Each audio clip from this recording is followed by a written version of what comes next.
All right, and if we could start out with full names, please. What's your name? What's my name? You Gosh. remember. It's a beautiful name. There's a queen. Yeah, I know. Here, I'll mention it. Do you remember? No. You are Ann Whitmore. Oh, I'm Ann Whitmore. She has to do this every now and then. It's okay. I stopped the other day and went, okay, hold on, what's my birthday? That's right. And you know, when somebody asks you like that, it really does kind of frighten you. Right, it does. When did you notice that you were having trouble first remembering things? Like maybe your name, and it's like, oh, what's my name? Or You know, I don't think that it ever bothered me. But it's the truth, isn't it? yeah, I don't think it ever bothered me. I just went on about my business. yeah. There You you find go. ways to kind of cope Sure, with it. Sure. Mom would say, Kelsey, I don't know how to make numbers anymore. Can you help me write my checks? That's exactly right. We would But I didn't let it overcome anything. no, nope. I just went on with my life. She did. It's difficult because you lose the person that you knew, but you would create a relationship with the person that you have. I couldn't have said it better.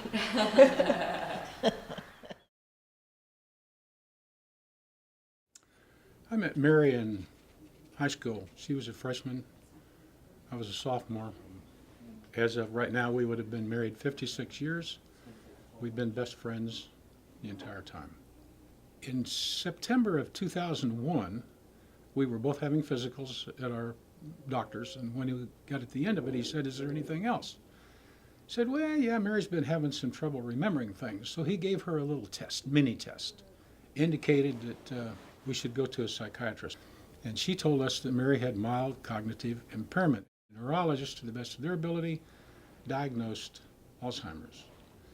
Now, Mary's mother died with Alzheimer's, my mother died with Alzheimer's, Mary's grandmother died with Alzheimer's, my great-grandmother died with Alzheimer's. So you'd have thought we might have been at least considering that possibility, but we hadn't. The biggest difficulty is denial. We think, oh, you know, mom's okay, this will get better, we'll go to the doc, we'll get some pills, it's going to fix this. There is no getting better. There's only one end to this disease, and that's when they die. I took my mother in full-time about 6 months ago. At 57 and a half, she just couldn't function anymore. She was a Georgia State Trooper for over 30 years, very independent, very strong-willed, and didn't tell anybody for 2 years. They found out on her job she literally could not function on her job anymore.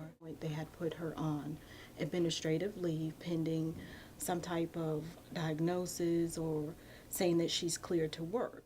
And you would call her and ask her simple conversations. Mom, how you doing? I'm doing fine, no problem. And the whole time she was saying she was doing fine, she was laying in bed and not getting up. Sent her to psychiatrists, everything but Alzheimer's because of her age. I have to make the tough choice to give up caretaking, which I thought I could do. It took a toll on me. I had to go to the emergency room because my blood pressure dropped drastically and I suffered from severe dehydration and exhaustion. Also taking care of my family full time.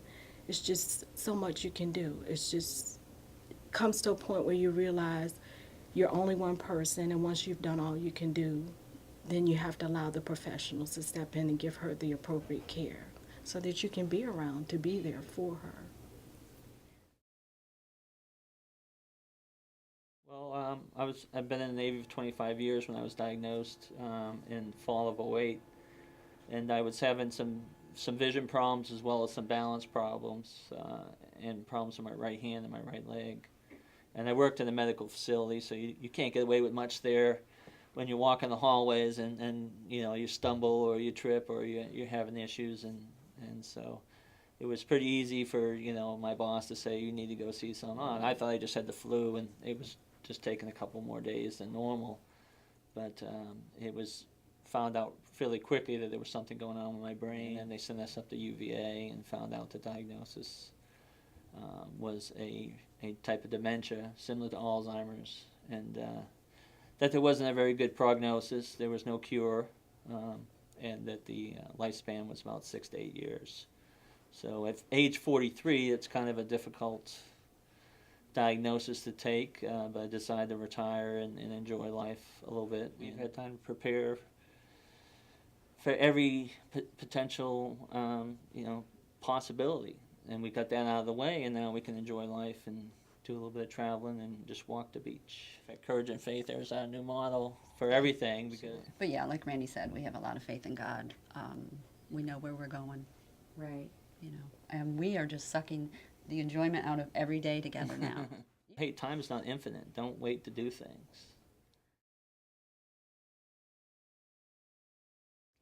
The Alzheimer's Association is about providing help for today and hope for tomorrow. And what we try to do as the Alzheimer's Association is create community for these people who are affected by the disease, as well as their caregiver and care providers.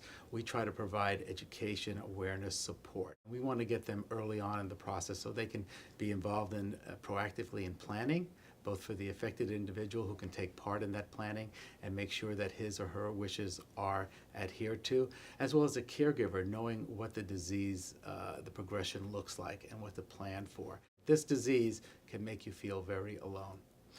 It's scary. There's still a stigma attached to it, and people just feel like there is no help, and there is.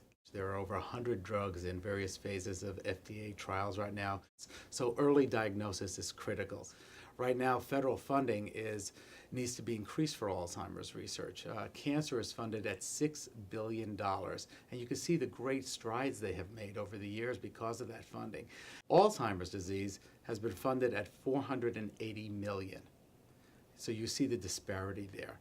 And when you consider that Alzheimer's disease affects 1 in 8 65 and older, and you have 77 million baby boomers coming of age in the next 10, 20 years, you can do the math what this will do to the healthcare system, the economy, and these families. What I tell families when they come here, the real treatment for Alzheimer's disease is education right now.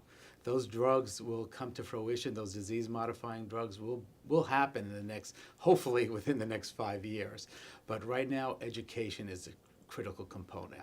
So getting connected with the association, having people feel like there is support, having people know that they can talk to someone who can empathize and understand and listen is the treatment today.